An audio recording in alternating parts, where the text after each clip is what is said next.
What's up, folks? My name is Chris. Welcome to our Sunday live session. We're going to get started here in 1 second. Just need to make sure that I get my chat sorted because I always seem to do this thing and then I break my chat and then I miss people's comments. So I'm not going to do that this week.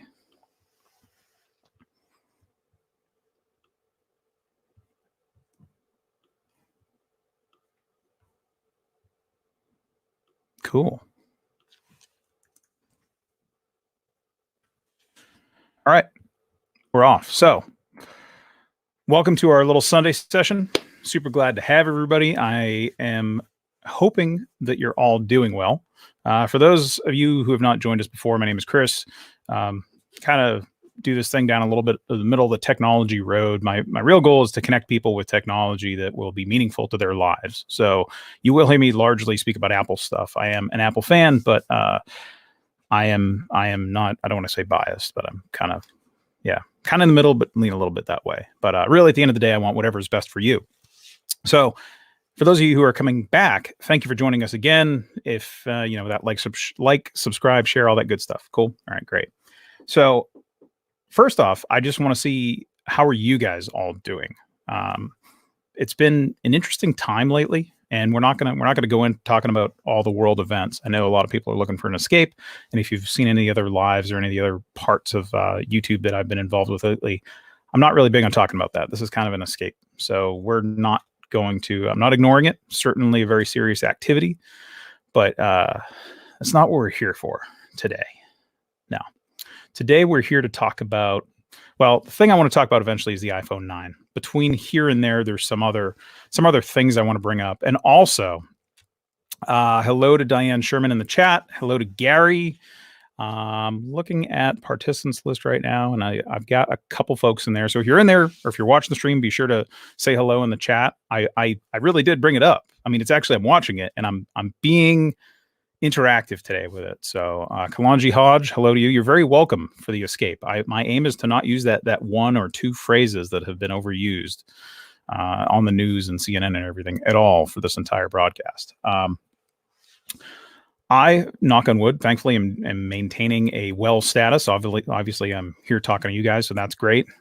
Friends and family have all been pretty well. There have been some folks that I'm acquainted with that have been affected by this, but so far, everyone has emerged from everything okay from my side. So grateful for that. The other thing I'm grateful for is I'm grateful for all you. If you're watching it now live and you're watching me do this as we speak, or you're watching it in the replay, thank you for spending your time with me. Thank you for spending your Sunday morning or whatever you're watching this. I appreciate it. I think the first thing I want to talk about is so now I've been working from home. My job is normally my real job. The thing I do that pays the bills is something that can be kind of done anywhere, but I do end up working at home probably 1 or 2 days a week. This whole long span of time has been different for me.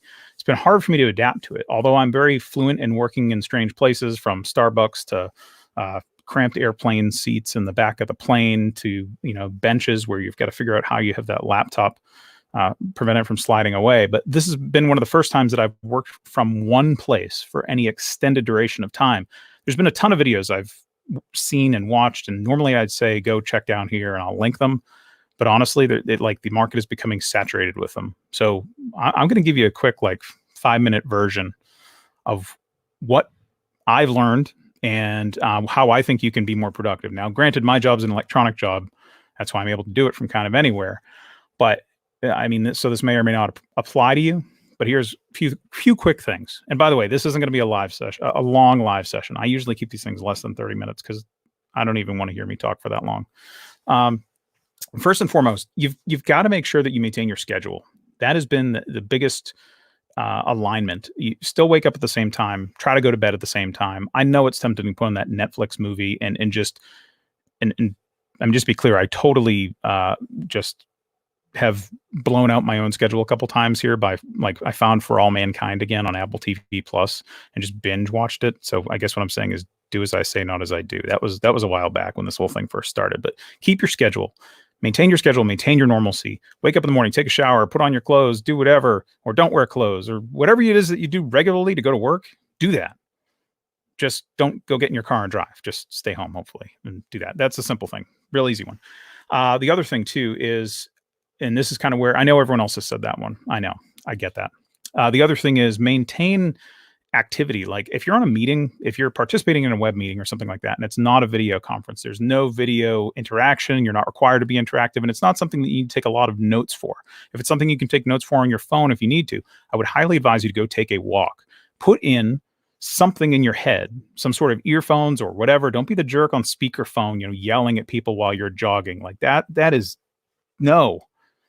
And that's originally why I was making this thing too, because of the guy that insists on jogging on speakerphone and not muting because he's jogging, and it's frustrating. So put some things in your ears and go for a walk. If you're walking, you're focused, you're not tempted to go play, mahjong or surf Amazon while you're in that meeting.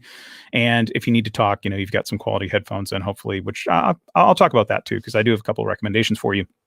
But the important thing is stay attentive, stay connected, and go get some activity in, because it's that kind of ties into one of my other things too. You should set business hours. It's very strange. My job, the other thing about it, and maybe at some point I'll talk about what that is, most likely not, but my role can kind of be a 24/7 role. And Gary's actually lining this one up for me too. Although I just talked about schedules and routines. That's the other word I forgot about. That is your routine. It's not just maintaining your schedule and your activity, but that routine, and setting the end of your workday is an absolutely critical thing for you to do. Decide when you're going to be done and then stand up and walk away. For me, I end up working from one half of the desk. I'm doing this live from like the other half. Actually, I'm doing this live today from Costco because there's nobody here. And I just felt like it was the right place to be. I mean, they've got to have somebody in the store. So I'm here. There's like a donut shop coffee on sale, a couple things over. It's like $37. So if you're going to break your quarantine, it is a pretty good deal on the donut shop coffee. They've got a lot of it right now. But set an end time for your stuff. Set a time that your day ends, and literally like knife switch it. Stand up, walk away, walk out the door, whatever you need to do. Go walk in a circle, come back and sit down and do your leisure time activity. But make sure it ends. You've got to make sure it ends. And to dovetail onto that one, now I should say, if your job requires you to be on call or something like that, that's a different story. But this next tip will help you a little bit with that. And that is manage your notifications. I see too many people that have their computer, and I see this in web conferences. I see it in all of our chats and all this other stuff. And I hear it when I'm talking to friends or whatever. I hear there are things dinging in the background. Like if you're working from home and you're being productive and you're able to engage intelligently and you're bringing value to your organization, you're probably reading your email. You're probably looking at your Microsoft Teams or your Skype or Slack or whatever. Like, you don't need to have things dinging at you and popping up all over the place unless they really require your attention. I know there are some people, and I know this because I don't want to say I'm friends with these people, but I mean, yeah, some of my friends are a little on the lazier side, and they basically turn on every notification and then try to go do something else and then only return to their computer when the notification stuff goes on. You're not doing yourselves any favors. You're making your day longer. You're wasting your company's, whatever. That's a whole other lecture. I'm not going to get into that one. I'm just going to say, shut off your mail notifications. Shut off the dinging stuff and the popping stuff for anything other than like a meeting reminder. Seriously, like I challenge you right now to go turn it all down. Just turn it all off. Because if you're sitting here, you're not at work, interacting with other people, getting up and walking around. I mean, hopefully you're still doing those sorts of things, but that notification is just going to distract you from whatever you're trying to actually get done at that moment. And it's going to keep looping you in and bringing you back in. And since it's a quiet environment, generally speaking, that you're already going through at home, then it's just going to keep pulling you into whatever that thing is. So I shut off all that stuff. I shut off, I basically shut off all my mail notifications. I don't even have a little pop-up thing anymore. Nothing shows up on my phone. It's totally dark. I don't even have the badge on my iPhone. It just shows mail, and I click mail and I go in and surprise, I have unread mail. And I don't know why, but I feel like I'm able to get way more done this way. So I'll stop evangelizing on that, on that for a moment. The other thing that's kind of the B side of that, and then I'm done with this work from home stuff. Okay. I'm done. I know there's probably like someone that's like does daycare somewhere going, dude, shut up. Okay, I can't mute the kids. I can't silence the kids. I can't kick my light stand and make loud noises while I'm recording on a live stream. But What you can do for those who are still in the electronic realm, Microsoft Teams has this, Skype has this at least. You can go in, and by the way, Diane says the same. She has 0 notifications, and that's quite honestly, I mean, I guess I should probably say this to most of the people that watch this. If you're actually one of the people that knows me in the real world, I don't have notifications on for you. Yeah, I don't. There's like one person that has notifications on. I can guarantee you they're not watching the stream. But that guy also doesn't listen to what I say anyways. He keeps going on and having these daily press conferences on CNN, and him and his little task force. He is just, and he's also over tan. But I'm not going to give away who that is. But anyways, yeah, no notifications is really like the way. And it's important too. Like I know Teams and Slack is what I was saying have this feature built in. I'm sure your messenger service does too. Is you can go and set a quiet time in the application. So you can have the notifications run normally all the time that you want. But then at 6 or 7 o'clock, whatever your 3 or 4 o'clock, whatever your timing is, it will just silence. It'll put the app into like a do not disturb state. So you can leave the notifications. You don't have to mess with those notifications during the daytime. You can leave the daytime notifications doing all you want, because I do prefer to have like people being notified of, Teams activity that's direct messaging. But it's like, when you get added to like Slack channels and all this other crap, you don't need that stuff popping up. But you can set either of those. Usually in the settings menu, there's a thing for like quiet time, nighttime, do not disturb, whatever. Follow that up. Go into your settings menu and dig around. If you need help with that, you can't figure it out, hit me up with the comments, probably not the chat, because I'm not going to like turn this into a live troubleshooting session. But hit me up. I can help you. We can figure it out, because I definitely want to make sure that you're as productive as you can be, even though that's really not what this whole thing is about. I just figured I'd throw a couple tips out there, kind of the collective of what my experience has been and what I've learned. The other thing that really goes along with all this is make sure you get somewhere comfortable to sit, and I don't want to say organized, but a space that is your own. That's the other thing that's really challenging right now. And I know some people are, taking up room at their kitchen table and they're sitting on this hard wooden chair, and maybe that's good because it makes you move around, but make sure that it doesn't distract you and it lets you actually focus on what you got to get done. Because you do need to make sure that your head and your body are all well during this. Stay hydrated, all that common sense stuff. I'm not going to go into that one. So, what else do we want to talk about? Actually, I talked a little bit about some gadgetry that I was using, and talking about some earphones. I will probably do a video in the coming week about this. Is the sorry, I'm noticing Diane's messaging here. She appreciates me reminding her of her streaming because she doesn't have notifications on for my channel either, which is great. It's a true thing. I do have a few notifications on for some of the YouTube stuff. I do have some of the Twitter stuff turned on my personal line, but I generally don't have iMessage. That's like the trafficy one. Things are always. If I had iMessage notifications on, I would be. I probably have dead batteries. My battery life would probably be changing, but. I have a bunch of little like kind of gadgets that I could talk about that have improved my work-life balance. But one thing, I guess, this is going to surprise some of you guys. Some of you have probably heard about it before, and I'd love to just have these things are literally with me all the time, is the Samsung Galaxy Buds Plus. And I am an Amazon affiliate. I'll throw a link down on the bottom. I think I'm supposed to say as an Amazon affiliate, I may benefit from you clicking. It won't cost you anymore. Something like that. But I will throw a link to these guys down below in the comment section at the conclusion of my broadcast. So I'm an Apple fan and all that stuff, but I have AirPods Pro. I have the original AirPods. I've got the AirPods Gen 2. I've got a bunch of random stuff. But honestly, the Galaxy Buds Plus from Samsung are the best wireless headphones I've ever used in my entire life. Like fully wireless headphones that don't fall out of my ears. They are super isolating. They are and it's weird. They're technically not noise canceling, but they might as well be. They're awesome. They're awesome headphones. They have an insane battery life. I've worn them for like 8 to 10 hours between calls, audio, listening to audio books.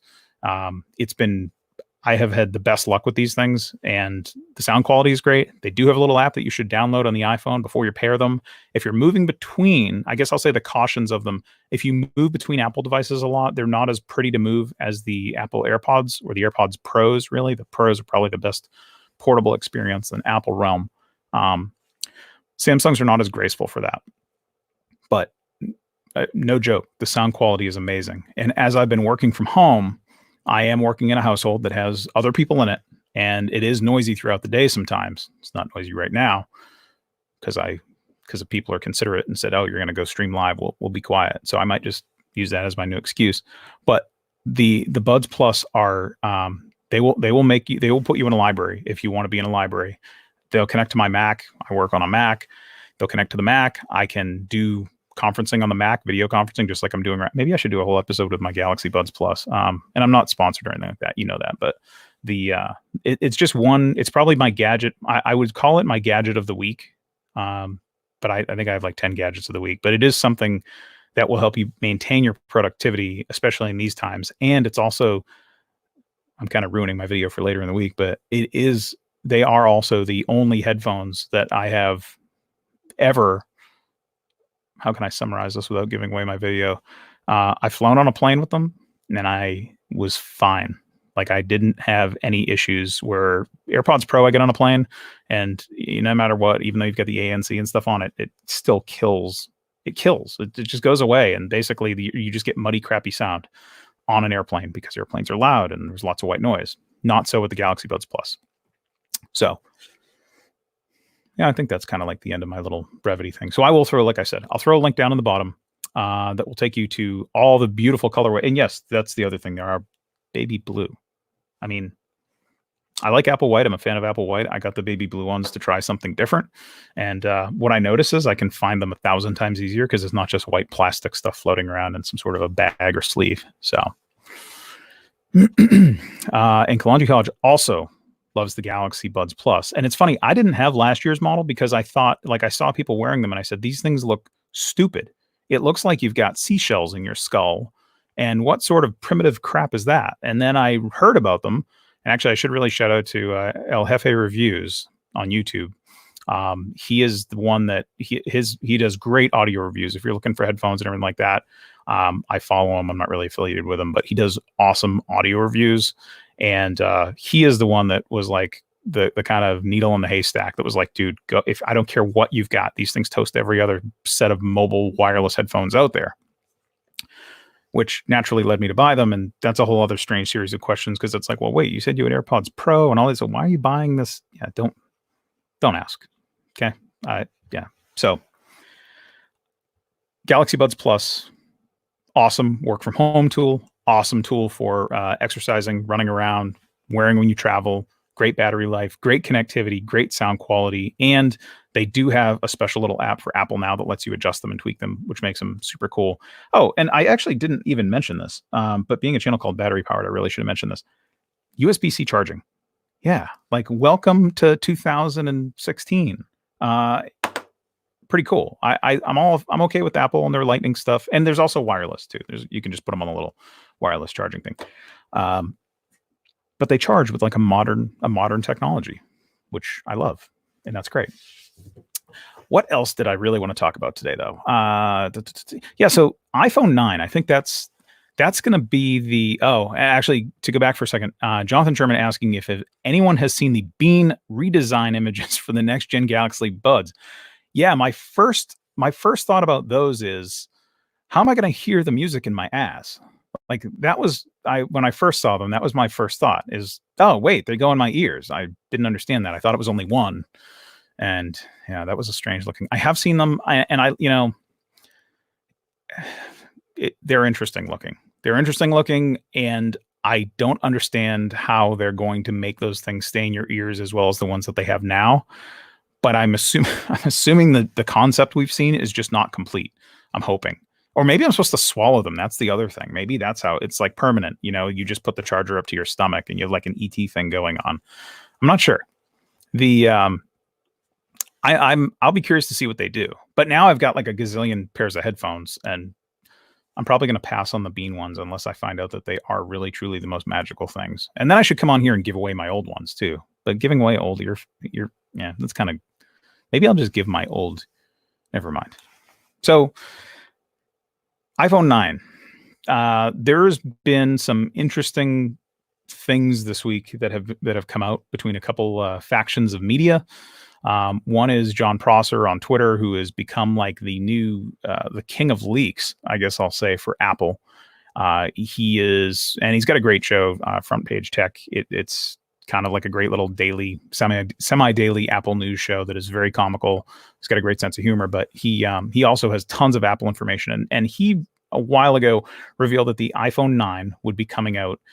Originally, it was canceled, or it was delayed. It was held due to the situation going on, and then Apple went back to full speed production, and it was supposed to be coming out the week of April 15th, which is like perfect for tax time and everything, I guess. What would have been tax time. And there's a couple of thoughts on this. I mean, number one, to get to the immediate part, Mac Rumors, I think it was Mac Rumors was the one that did it, or 9 to 5 Mac, had come out with a thing on Thursday night saying the iPhone 9 would be announced Friday, and that Best Buy had cases inbound over the weekend, and that we were going to see it like ASAP. So as far as the timing goes, there was nothing on Friday. There was no announcement. Apple had a iPhone SE screen protector on their site, and it was not for the old iPhone SE. It was actually iPhone SE 6S, 7.8 or 7.8, whatever. So it was indicative that the SE or the iPhone, excuse me, the iPhone 9 would be the same design as the iPhone 8. It would just assumedly have some enhanced features, which I'll get to that stuff in a second. But the point is, two conflicting dates. One, the week of April 15th. One, hey, it was supposed to be last week. And I'm pretty clear it didn't release yesterday. It didn't release today. So we will probably see this the week of April 15th. Now, the other part of this is the phrase tone deaf has been used a lot since the world entered into a significantly impacted health state. And there's a big question about, is Apple tone deaf for doing this? Why would they, originally they paused because of clearly there was manufacturing issues, and there were some challenges in getting their supply chain to actually move things ahead. I mean, when you have a global issue, it is a global impact as well. But then we heard that Apple was going to be kicking things off. There was going to be they were full speed ahead, back to production, and they were just going to release it when they could, which ended up in that April 15th date. Originally, by the way, there was supposed to be an announcement on March 31st, and it was supposed to be announced and available for pre-order, announced on March 31st and available for pre-order this past Friday, April 3rd. So now we're at the 15th, and now people are saying that Apple is, tone deaf for releasing an iPhone in the middle of a global health crisis. And it's very interesting, the views on this one. I mean, people are very, very polarized over this, but everyone thinks that Apple, and it's even people, I guess the thing for me is even people that are fans of Apple, that like Apple and are supporters of Apple, have a huge issue with this. And they think Apple's, this is the jerkiest thing. People are losing jobs, losing lives. All this crazy stuff is going on right now. We're not in a normal state of affairs. Why are you dropping a new iPhone? And I don't know if I'm alone in this, but my view is actually a little different. Ignoring the iPad Pro and all that other crap that just came out that cost even more than any iPhone would, because Apple's not tone deaf for that. They're just, I don't know, they're helping people, I guess, from that perspective, because they didn't get the same flack for that one. My perspective on this is that there's a ton of people right now who are probably holding on to their iPhone 6S or iPhone 7. They've been waiting it out. They know that Apple releases an SE every several years. I mean, they released that last one, it's like 2016 or so. They know a new one's coming. They're pretty sure a new one's coming. They're waiting for that new thing. And if not, they're going to get the thing in the fall time. But they like the small phone. They like the small form factor. And they've been holding off all this time. Well, if there's someone that was, they had the ability to do that, that's awesome. And number one, it's important to take care of those people. But number two, you've had a bunch of people all around the planet right now that have been jammed up with their phones, and they're probably not able to go out. I mean, getting out of the economic, socioeconomic status and all that stuff. If I had an old iPhone and I was trapped at home and my phone now became a large part of my portal into interactivity with my friends and family, and I had the means, if I didn't have an 11 Pro already, that probably would have been the popping point, and there probably would have been an iPhone 11 Pro at my house pretty quickly after this thing started. Fortunately, I do have one already, and that wasn't the case.